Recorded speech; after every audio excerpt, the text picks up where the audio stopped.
What's up, everybody? Welcome back to another episode of the Bodacious Rant with the ever so loving and handsome Vernon Rhyme. We're both handsome, not just him, so I just want to clarify that because the way it sounds, it's like he's the handsome one. Yes. I like to say, I'm quite the Casanova myself. I'm the hot, dumb one, and, you're the smart one and the brains of the operation, I guess, sure, we can go with that. It's funny, though. They say that in the movies that they're the smart ones, not the hot ones, but then they're hot anyway, so it's like, it doesn't even matter. Until somebody beats him in the face. Or if anything, we're like those guys in Sin City. Nick Offerman, when he was in a more buffer version of himself, and then that one short guy. The short guy, it's funny because they thought they were geniuses, or the guy thought he was genius, but he really was just a bumbling idiot. But we're getting off topic. Anyways, guys, again, we're talking more Last of Us, specifically episode 2, just because that's where we're at so far since it premiered last week. And so far, again, I am confident to say it is still breaking that video game adaptation mold. Such a great show. Another winner of an episode. It really, for those of you who have played the game like me and Byrne, it really does feel like you're experiencing it live action. Like you're if you were to put the game onto TV, that's exactly what it looks like. They really are using the budget very well. That's all I gotta say so far. Byrne, what did you think of this one? Yeah, man. I mean, this show has been wildly successful, after the first week. And, the proof is in the pudding. It looks like they've put a lot of effort into the show in all different aspects. And now we're sort of seeing, the reactions to that. Last week's episode was, I think they said, the second biggest premiere of a show in the last 10 years, which is insane. Critics and fans alike are loving it so far. And that was just the first episode. And so let's see if, could it keep continuing with the next two. The next few, and yeah, with episode 2, it's just taking the baton and running with it, man. Like you mentioned, it seems like they're really adapting the game very well, much like with last week's episode, expanding on things that we didn't really get so much in the game and fleshing certain things out, which we'll get into. But all of it is just feels like such a labor of love, and it's paying dividends, it seems like. Yeah, if you guys, just a reminder for those of you who have HBO, they do a little snippet at the very end where it kind of dives a little into the episode. So I think those are pretty cool to watch. They do them for House of Dragon, Game of Thrones, basically a lot of almost all the shows they do. So this is definitely one you may want to stick around with, especially if you guys want to kind of get a little behind the scenes action. And also, before we get into the spoilers momentarily, please do not forget, guys, to give us a like, ring the bell for notifications, and of course subscribe. We really do appreciate it. Let's keep 2023 going. We are going to be setting up social media this year, so please stick around for that. Keep an eye on that. Follow for a follow, all kinds of stuff, or even just follow us without following you. That's how a lot of people start off. I don't really know how it works, but we're trying to expand the reach out there. So let's keep the ranting going. Byrne, shall we start with the spoilers? Yeah, and just to add on to your last point, they have a companion podcast that I recommend, fans of the game and people who are finding themselves to be fans of the show to check that out too, because I really like all the behind the scenes stuff. And if you really enjoy that sort of inside the episode snippet that Rye is talking about, that's tagged on to the end of the episode, definitely go check that other stuff out too, because they delve more deeply into the making and sort of the things that go into the show. So yeah, if you find yourself being a fan of that, definitely check that out. It's really cool. Yes. After you listen to us, of course. Yeah, you did tell me about that. I gotta check that stuff out too. I just have I need to listen to more podcasts. They're actually supposed to be, even if I guess it's dumb, it's still good for your brain to just percolate all that stuff. But anyways, we're going to start the spoilers part, guys. So again, if you haven't seen this episode or the show or the game, this is going to be pretty spoilery for you. So just come on back after that.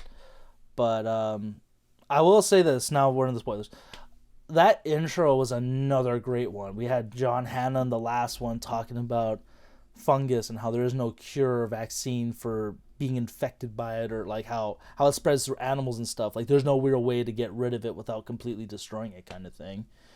And that Indonesian mycologist, Ida, I think her first name was. I couldn't really remember with the subtitles. I apologize. I have it here. Ibu Ratna. Ibu Ratna, thank you. I'm probably butchering the pronunciation, but yeah.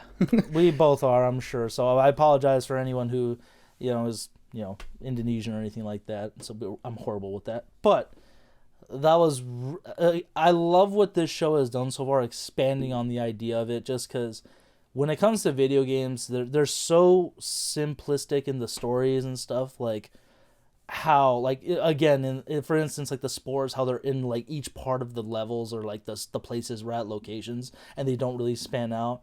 Where in real life, it's like spores would spread everywhere. It really wouldn't matter, like they wouldn't just be contained to one location unless you're in like a dome or a set building. They could just spread everywhere eventually. But I like when she's investigating it, she asks about the sample, like, why was it prepped like this? And the guy's like, oh, this is from a human. And then she sees the human and you pluck it out of the throat. That shit, I was like, that was definitely not in the game. That is really cool, that even if the body's dead, the fungus will keep growing. So I was like, oh, she's like the beginning of a spore. That's crazy cool. How'd you feel about that? I mean, yeah, so that's one of the things that they definitely changed from the game to the show. As you mentioned, in the game, there's the presence of spores, and that's sort of like in those missions when you encounter them, the characters have to put on the gas mask so as to not get infected. But, the creator of the show, Craig Mazin and Neil Druckmann, the director of the game, they did mention that if that were to be a reality, if it were to spread by spores, it would just be like absolute devastation. Like you said, spores don't stay really localized. They're particles that travel in the air. So if that were to be the case, if there would be no show. Everybody would be dead. And so that couldn't really be a thing. So they changed it to those those tendrils that we see like sticking out of the mouth, as we saw in the little autopsy here in this episode, and briefly with the neighbor in the first episode when we see her infecting her kids, the two older the Adlers, I believe they were. Mm-hmm. So yeah, that sort of changes is really gross, man. Like it obviously it makes a little bit more scientific sense if we were to go that route,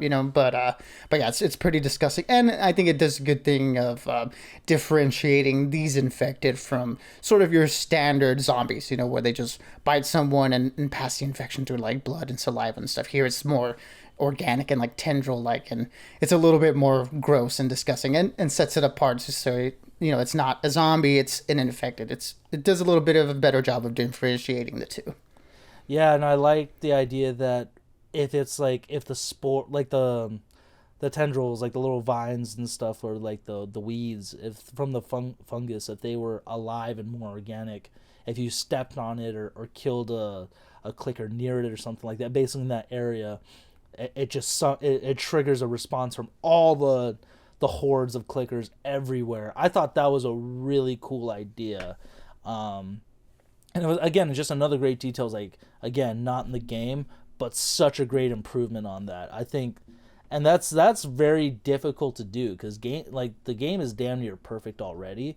For them to add details like this to make it much more understandable, even scary, is a feat of its own. And again, this should be a note for a lot of studios who are trying to adapt games. Like, maybe you guys should involve the creators more and have just a good showrunner, director, or team of writers to really get behind it, because I feel like that was the problem with a lot of studios. Kind of like what we were talking about last time, how people just threw money at it because it's a popular game, so, it doesn't matter, just have fun with it. Who gives a shit? People are going to watch it anyways. And I'm just glad they're really taking care of it, you know what I mean? Yeah, I mean, when you have creators involved who are passionate for the material, such as, the people behind this show, Arcane, Cyberpunk, like all the best video game adaptations seem to have people involved that love the material. So yeah, that just seems like the best thing to do, when you're going to be making these game adaptations, is like you said, you could get people who know the game or people who love it and want to do justice by it. And you get stuff like this, which is awesome, where they're iterating on it, but they're doing so in a way that can please both the fans and newcomers alike. Yeah, and I think it's a really, if anything, it's kind of given the new people who are introduced to The Last of Us, I think it's given them like serving it all on a silver platter, just like you're getting literally everything and then some. The game is literally just going to be playing through it, making your own decisions, you know what I mean, instead of watching it unfold in front of you. So that was great. And finally seeing clickers up front and personal, not just people who are freshly bitten, but things that have been growing and just been decaying over the years. It was so good. I mean, definitely more vibrant than the original. I think in the remake, I'm trying to play that back up. But are they a little? Didn't they kind of color touch them up too in the remake where they made those clickers look a little more vibrant? Am I right or wrong? Yeah, I mean, I think it's just one of those things with the the newer improved graphics and stuff. They're able to add a little bit more detail. I guess a little bit more vibrancy since you have more polygons to work with and stuff. Definitely, these do look more along the lines of the clickers in The Last of Us Part 2 and the Part 1 remake that came out a few months ago. So yeah, they're definitely more along those lines than I guess the original 2013 PS3 versions. Yeah. Either way, I'm not complaining at all. It's just No, they look so good.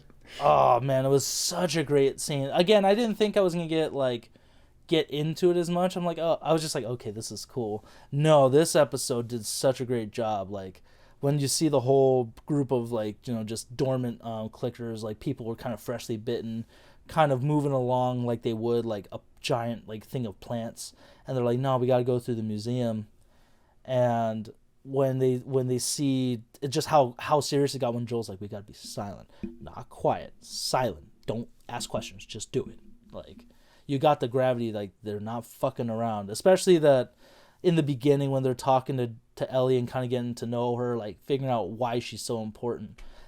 I like that Tess straight up said, you're an adult, so I'm gonna talk to you like an adult. We are not good people. You are literally just a package to us. Like we're just trying to get what we want, drop you off, and that's it. So kind of don't, she's basically saying just don't fuck with us and you're gonna be fine kind of thing.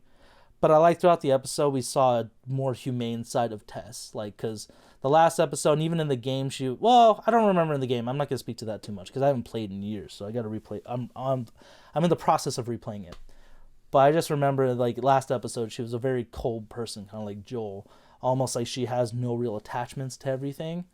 And this one it's like no, she's starting to become a little more hopeful, and I just thought that was a really nice development for her, Yeah, and the actress Anna Torv played her so well, in this episode and in last week's episode. As you mentioned, yeah, in the game, she's a little bit less fleshed out, a little bit just more of a straight up badass. And there's not really like too much of an exploration there. We're barely with her. We're with her for like a couple of missions, and then as we see in this episode, and as it happens in the game, she departs us very quickly. So, with here they were definitely able to touch into her other sides outside of just being this this hardened survivor. Like we get a little bit of her relationship with Joel and in the first episode, and in this one we sort of get a little bit of her, I guess, maternal side, for lack of a better term, with how she's, getting to know Ellie, like, telling her like straight up like this is what this is, and how she's sort of like taking care of her throughout the episode, and not necessarily like defending her against Joel, but sort of being that that middle ground between someone who's like not really trusting and wants to get rid of her at the quickest turn, and taking care of her and like trying to understand, okay, like is this real, like how do we know that this is like a real thing? She says she's infected, but she could turn at any point. So yeah, we get to see that develop a little bit more throughout this episode, and I did like that they picked up on that conversation where that was a little bit of a question, at the end of last week's episode for me, where I was like, I felt like they kind of rushed that, but they, like I was hoping, picked that up right in the beginning and sort of like talked that out, and yeah, I think they did a good job of that. I just love Bella Ramsey when she started doing like the clicking thing. I was like, you bitch. She's like, I'm kidding. It's like, it's fine. She's again, this is such a, I think that I'm glad they did pick her. This is definitely, I guess, another just confirmation of like why she was a great choice for this. She really is Ellie incarnate, especially her goofball moment at the hotel, wanting the grandest suite and all this stuff. And Joel's like, you're weird. She's like, you're weird. Like, it was just so many good moments already. I was like, this really is like right out of the game. It's so great. Yeah, I love that. That's definitely one of those things taken from the game, and just her like wanting a gun to defend herself. Like, fine, I'll just throw a sandwich at them, I guess. so just like last week, yeah, she's nailing this character, and just like you, I'm glad she got cast. Or like she's like, I have an extra hand. Good for you. Like, I'm still giving you shit. And she's like, again, she just has that face of like, God, what a dick. It's like, well, yeah, he is. That's kind of the point. But like I said, that clicker scene was so great, so intense. And I think they kind of made him a little more overpowered too. But again, that's always kind of how it is in the first encounter. Like, they catch you by surprise, and it's a little harder to kill them because you're not ready for it. But hopefully, as the show goes on, they become a little more skilled doing it, or we kind of see their skills in taking clickers out, kind of like in the game. But oh my god, so great. The darkness in it was great, and then the end when Tess revealed she got bit. I couldn't find a picture of it, but that was really well done, showing a fresh bite compared to Bella Ramsey's like little scratch essentially. I thought they did a really good job of selling that right out of the game. I rewatched on YouTube that clip where she's like, "This is just like a couple hours. This is weeks, and she's fine." Like they didn't they didn't say the whole thing, but it was enough to be like, "This is real. This is legit. Like I'm a believer," kind of thing. And her going out was like this one's fresh and it already looks worse, than what's on her arm. Yeah, great job to the special effects and like makeup team on that. I couldn't really tell if it was nailed it. I couldn't tell if it was digital or prosthetic. By the way, I think that's the beauty of it. It was just great. And her going out was such a badass move. Just oil, grenades. That whole kiss of death thing, I did not see coming. Like, were you expecting that at all? Like, did you get a vibe like something like that was going to happen, or what did you think? No, not at all. Again, this is not what happened in the game for people who don't know. Nope. They weren't fighting the infected at the Capitol building. They went to go meet the Fireflies, and it turned out the Fireflies were in a battle with Fedra forces, and the Fedra forces wiped them out. So it was, these military people that they were running away from, not this horde of infected that they changed into episode, which I thought was, again, a really good adaptation. Definitely fleshed out that idea that you mentioned earlier, that they have a hive mind, that they're hordes since they're all connected to each other. So I did love that they sort of explored that here. And yeah, so her sacrificing herself against infected instead of these Fedra soldiers, it led to this moment here that I completely wasn't expecting. But I guess sort of my interpretation of it was it already sensed that she had infection and was trying to speed that process up with those like mouth tendrils that they had, which was, oh man, it was so gross, dude. It was disgusting. It reminded me of Planet Terror. Did you ever see the Grindhouse movies? Like Planet Terror and Death Proof? Yeah, that one in Death Proof, right? Yeah. Yeah, just because like there's that scene in the hospital in Planet Terror where his buddy like squeezes like his blood, like pus infection, and rubs on Josh. That's exactly the vibes I was getting with this, where it like could sense she's sick, but it's like, okay, yeah, let's get you acclimated to us kind of thing. And while she's trying to do I was really nervous. I thought she wasn't going to do it. But I'm glad the last minute just light it, drop it, and just like, okay, time to burn. Oh, man. And it just, the ending was so really put into perspective, like, this is now truly Joel and Ellie's story going forward. And it was tense because, Ellie was kind of warming up to Tess too, especially when like Joel just grabs her and just goes. It's like, I'm not going with you. Like, fuck you. Like, it's like, oh, kid, sorry. It was just, I didn't really think I was going to have that much feeling for this episode or like have any sort of like reaction to it. I was like, okay, we're just going through the motions. Let's keep this going. But man, so well done overall. Yeah, just all of that from the museum scene, the slow reveal of the clickers and that action sequences, making it was so like just a well directed sequence, and then to end here where it's like you said, like she's starting to over the course of the episode build a relationship with Tess, because Tess is more understanding, a little bit nicer to her, and Joel's just really like closed off and just wants nothing to do with her, and it sets up like you said, their journey of this is Joel and Ellie's story going forward, and right now they're definitely set up. We got two characters who sort of kind of like want nothing to do with each other, and throughout the course of this journey, that's going to change, and how is that going to change, and who are they going to meet along the way, and what is the end goal? It's exciting for people who haven't experienced this story, and for people who have, it's going to be fun to see just how it plays out, here in this live action sense, where they're changing a few things around. So, for people like us, it's fun because they are shifting things around, changing different things, and it's not going to be exactly the same. But I think the big story points are, and those are the ones that are definitely going to be the ones that people are going to talk about. So that's cool. I am so excited. Again, I just don't know how they'll end this season, just because, again, playing the game, it's like, I mean, I just hope they don't ended on the way the season 1 ended, because it'd be way too fucking quick, I feel like. Because again, like, we haven't even gotten Last of Us Part 3, so when season 2 comes out, if they try and do part 2 and all that, it's like there's no way this is gonna work. So I'm keeping my fingers crossed. At least it ends on a good point for season 2 to like kind of pick up. You know what I mean? Yes. So from what I've read, or maybe I'm wrong, and anyone who sees otherwise can correct me. But from what I've heard, it's this season 1's going to be the entire first game. Oh, it is. So they're going to be adapting, part 1, and then then whatever comes after, that's up in the air. We don't know. Yeah, I mean, I think season 2 they could definitely, add more shit like they did this one to kind of just flesh it all out and drag it on, but in a good way, not like slow. Yeah, because there's a gap, right? There's like a 4-year gap between the end of the first game and the start of the next game. So there's definitely room for exploration there if they wanted to. And not just for Joel and Ellie, they could do Abby's stuff too for that. And that'd be a great way to that would be a great way for season 2 to end, is where Abby runs into Joel then. And that's, you know what I mean? Like, I think that'd be a crazy way to end season 2. And then season 3, we can finish all of part 2. But we'll see. We will see. Speaking of great direction, like you were saying, and I know we were talking about it, the visuals outside walking through the city was really cool. I wanted to talk about that before we finish up, but man, just like them walking down the road to like go, I guess, the Capitol building, whatever that building was and stuff. Not the Capitol building, but just walking down that way was great. The whole rooftop scene where Ellie just, fearlessly walks across the plank. I was like, holy shit, this is...